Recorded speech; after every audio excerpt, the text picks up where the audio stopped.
have a look. All right, have a seat. Sure. This was ordered by my mom. That's maybe way too much. Try to do things together.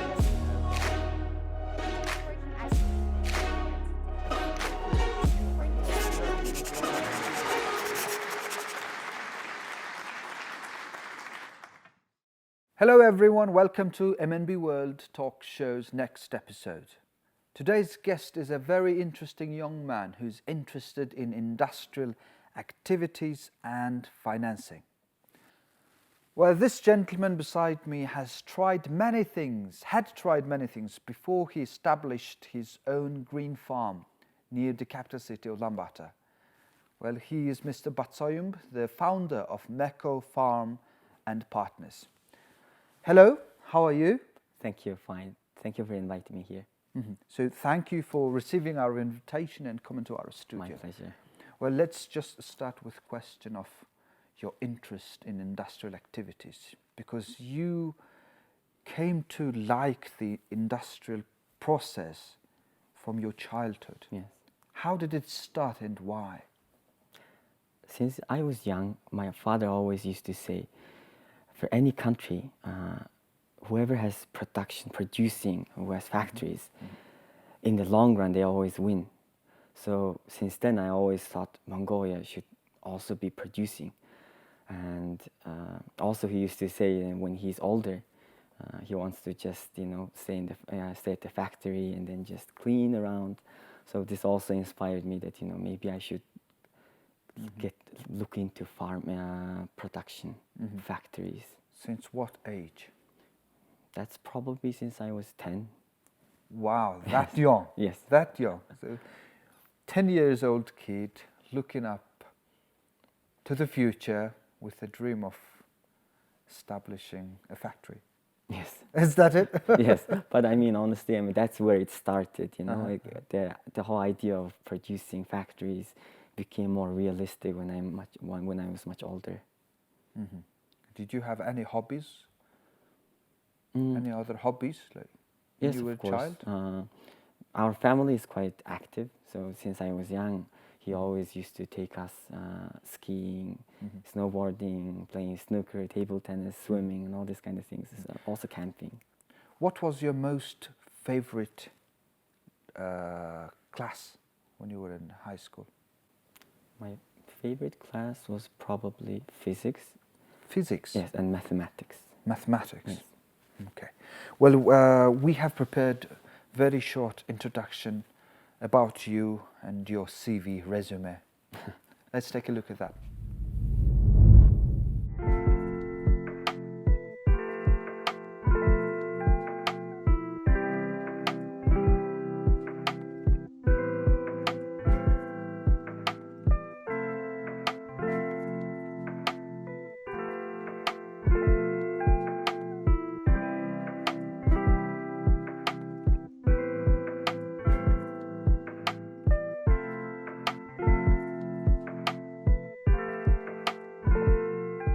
Well, very interesting educational background. So at the age of 17, as a teenager, you started out a small-scale block factory. And you had tried many things, as we mentioned before, until you established Meco Farm. So through these processes, there were so many mistakes and failures. What did you learn from your mistakes? Yes, when I was in high school, with two of my friends, classmates, I actually decided to start with concrete blocks.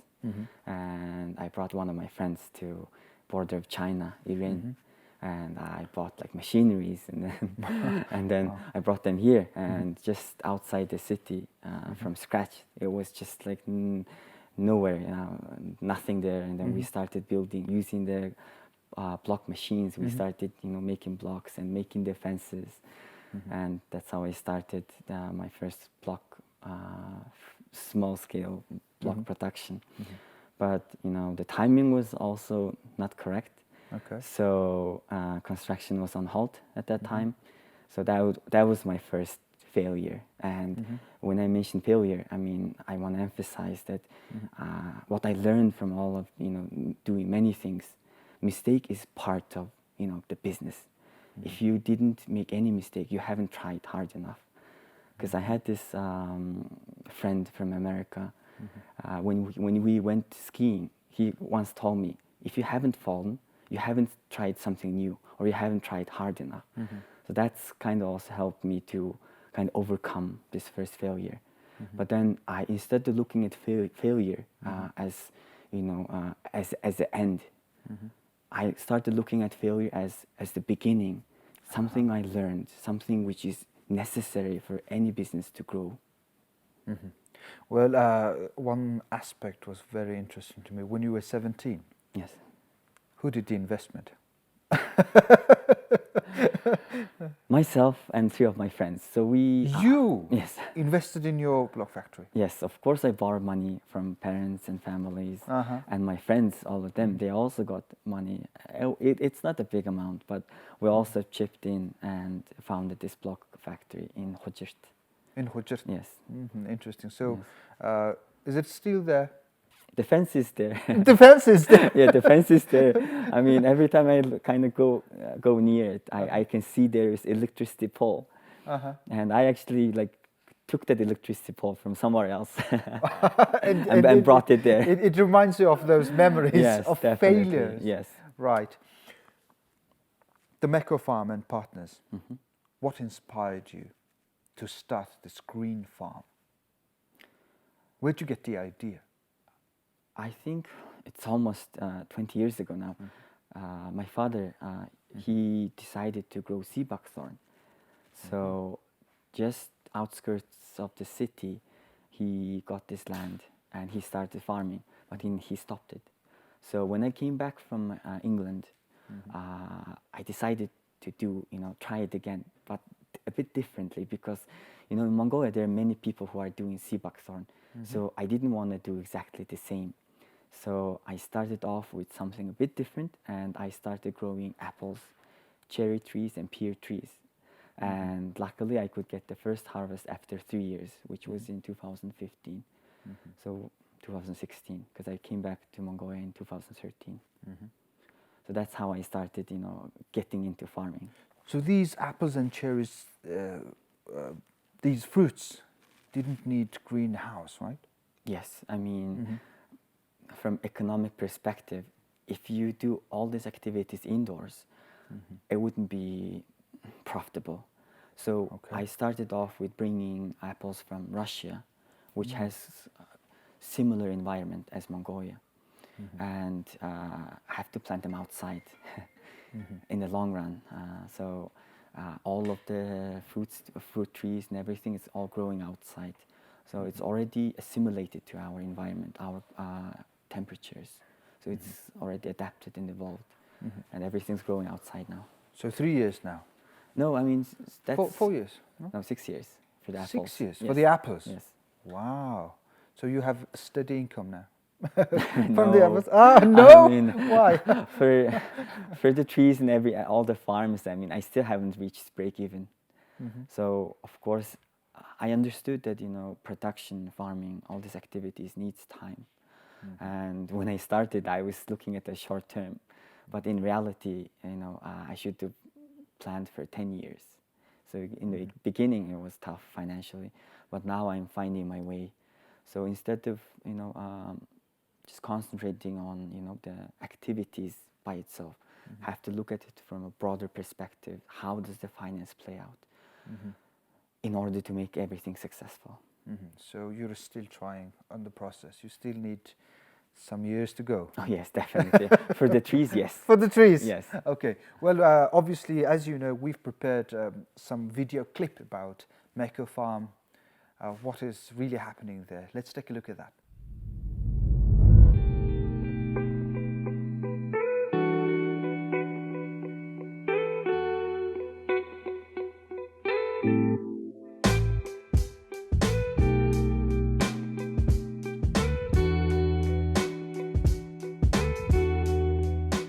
Welcome to Meco Farm. This is the mushroom farm.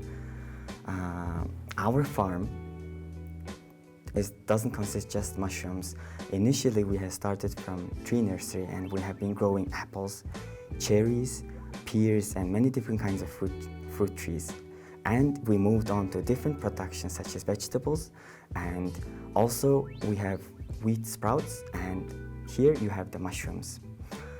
We're growing 2 different kinds of mushrooms, and in Mongolia there aren't a lot of mushroom growers, and I think we are the first to produce king oyster mushroom. As you can see here, king oyster mushroom is different from oyster mushroom, and Mongolian mushroom sector is completely new, so we are lucky to provide our clients with king oyster mushroom. And I think our aim of the farm is not just producing, but also educating our consumers. And thus, we are going to create communal garden. It is an open garden for everyone who wants to do gardening, growing trees, and who wants to learn about mushrooms. So we will have membership, and we also have partners on our farm. On our farm, we also have cheese producer Meco, and also Mongolian archery making production. And also we have different kinds of vegetable growers from Holland and France. So welcome to our farm, and hope you will have time to come to our farm. Thank you.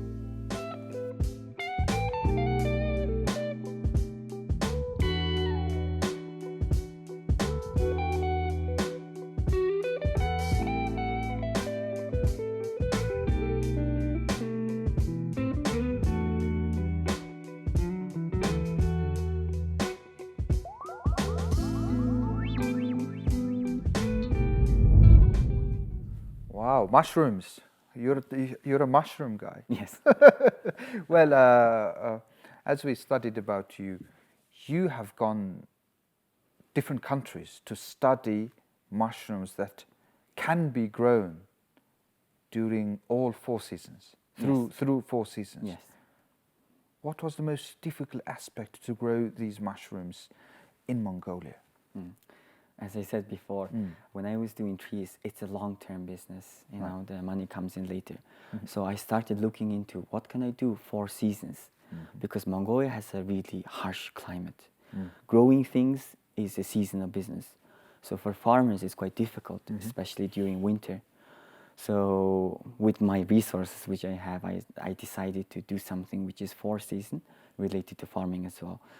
Thus, I dropped on mushrooms, and in order to make it successful, I had to do lots of research. And I think in 2015 I had this also some small interview, and then I was talking about, you know, my dream is to grow mushrooms. And since then I went to Holland, Japan, and China, and especially in Japan I lived on a farm for 2 weeks. Oh, wow. Documenting everything, the whole process, the money aspects and everything. And when I came back, I decided to grow it, but Mongolia, it was just crazy. The environment. We have crazy weather here, right? So it also needs more money compared to Japan, because everything has to be indoors, everything needs buildings. So the initial investment was a lot. And I'm still aiming to grow white mushrooms, Asparagus bisporus, that's the name. The common Asparagus bisporus. bisporus. Yes, Asparagus bisporus. Yes, that's champignon. That's the name of the mushroom, guys. A mushroom that I want to grow. At the moment, I'm growing oyster mushroom, and just a few days ago, we got our first harvest for king oyster mushrooms. So where are these mushrooms originated from? They grow everywhere. They grow everywhere. You can even find wild oyster mushroom in Mongolia. I was so astonished, and I was happy to see those mushrooms growing on a tree stump. Well, besides being a farmer, Yes. you're an economist and a lawyer. You have an educational background in there, Yes. right? And you had a chance to work abroad, Sure. right? In Yes. England, in Japan. Yes. What did you learn from working there that could be implemented into Mongolian working society? When I graduated my university in England, I worked there as an accountant. Right. And after that, I went into construction a bit. And I always aspire to Japan. They have one of the most highest developed working culture. And what I believe is whatever you're doing, you have to be really specific. Everything has to be transparent, easy to understand, simple. I think that's the first step, the foundation to do anything. And because I'm also doing all these activities, I also want to keep everything open to everyone. Anyone can learn, anyone can share our experience, and especially failures, because people tend to talk about all the success, but in order to reach that success, failure is almost 90% of the process. So I want to share all this. So people are failures. not talking about their mistakes enough. Yes. Is that what you're referring? Yes. Okay, one very hard question. What do you not like in your work, in Mongolian working environment? I'm not talking about your work, your office, but in general, what are we lacking to produce Yes. efficiently, to produce, to work successfully? I believe we need more research. Whatever we do, we have to start from the basics.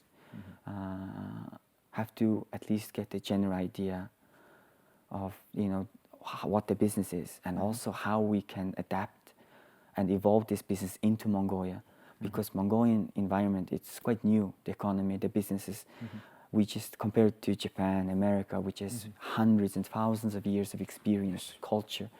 Mongolia went into capitalist country in the last 30 years. Yes. So we're like an infant. So whatever we do, it's like for many people, it's the first business, like first mushroom or first block, whatever it is. So when you just jump in like that, I think you need more research, and there are so many research materials out there. The more research you do, the lower risk you will take. Definitely. Right? Of course. That's the thing. You work at the Golomt Bank as a trade finance manager as well. Yes. So, as you know, we have prepared a little clip about what you do at Golomt Bank, right? Yes. So let's show it to our audience.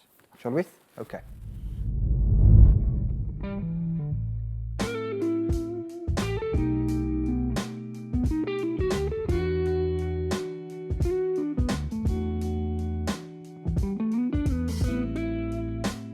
I started working as a banker in 2015.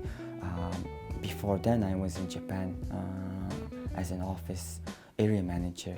And when I came back to Mongolia, I started working as a branch manager responsible for 10 branches of my bank. And after that, I moved to trade finance. As I was living abroad in many other countries and working and living there, I got to know lots of people and always communicating with people. This helped me, and even as a banker, this helped me to work with people and find people who can benefit most from what I'm doing, which is trade finance. There are many companies in Mongolia who does not know how to get the suitable product which they can benefit with cheap interest rate, low interest rate, and for some projects there are long-term financing for import products. So whoever's importing products,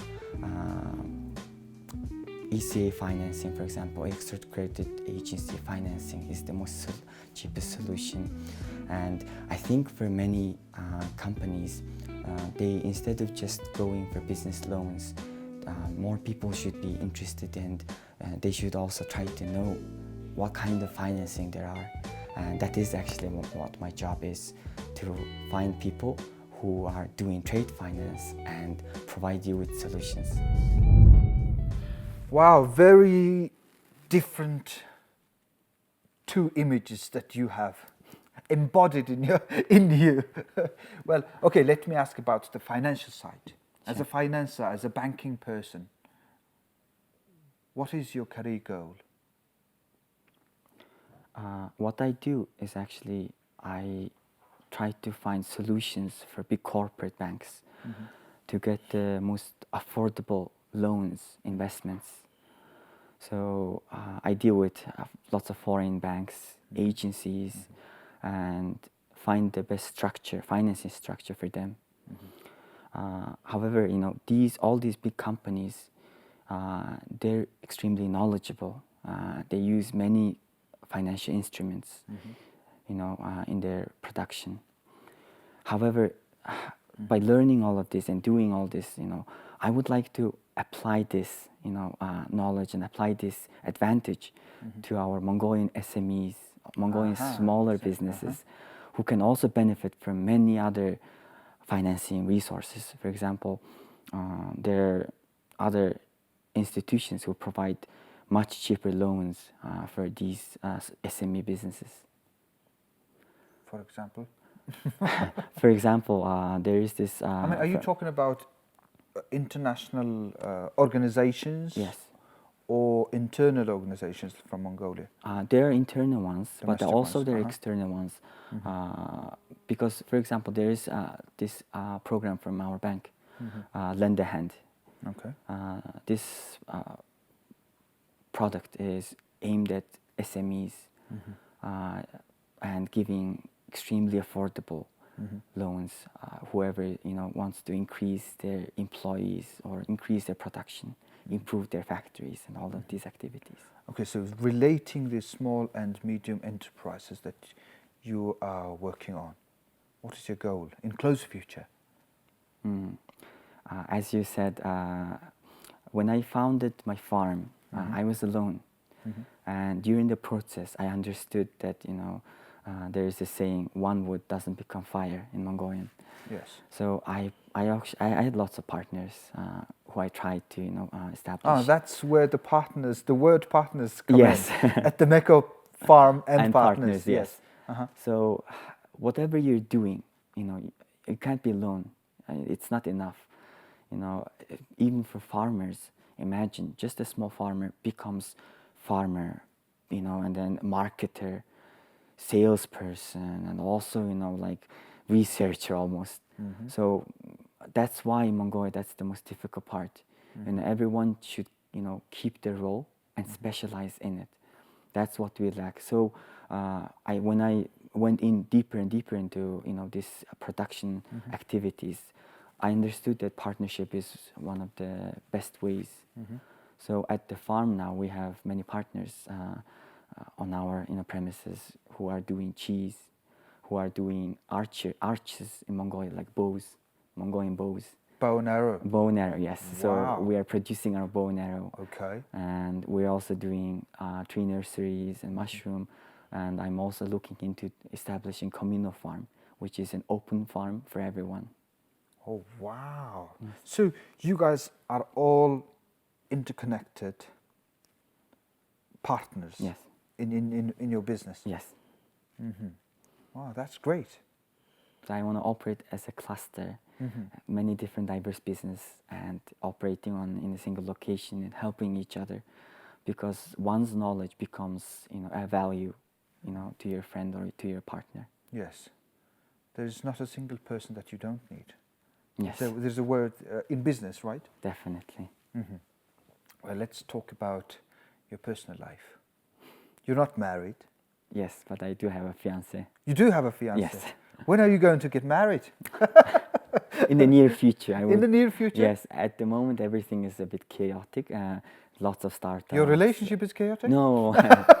The activities. The activities. I prefer a really calm family life. So once everything settles down a bit, it doesn't settle down, but once it gets a bit easier, I would like to establish my family. What kind of father would you want to be in the future? Father, I'm talking about. Definitely my father is my role model. Okay. My idol. Because since I was young, as I said before, he always used to take me to his meetings, for example. And he always used to bring us to outdoor activities, skiing, snowboarding, snooker, table tennis, everything. So, I mean, during he's a quite active guy. Yeah, I mean, because I always dreamed of watching like UBS movie, because every Sunday when I was young, there used to be like one day whole movie day, and then I always went outside, so I couldn't even see these movies. So it's always outside camping, doing these kinds of activities. Well, I take that you are planning to open a community garden. How's the work going? Slow, Slow? as usual. Why? No, because this is something I learned as well in Mongolia.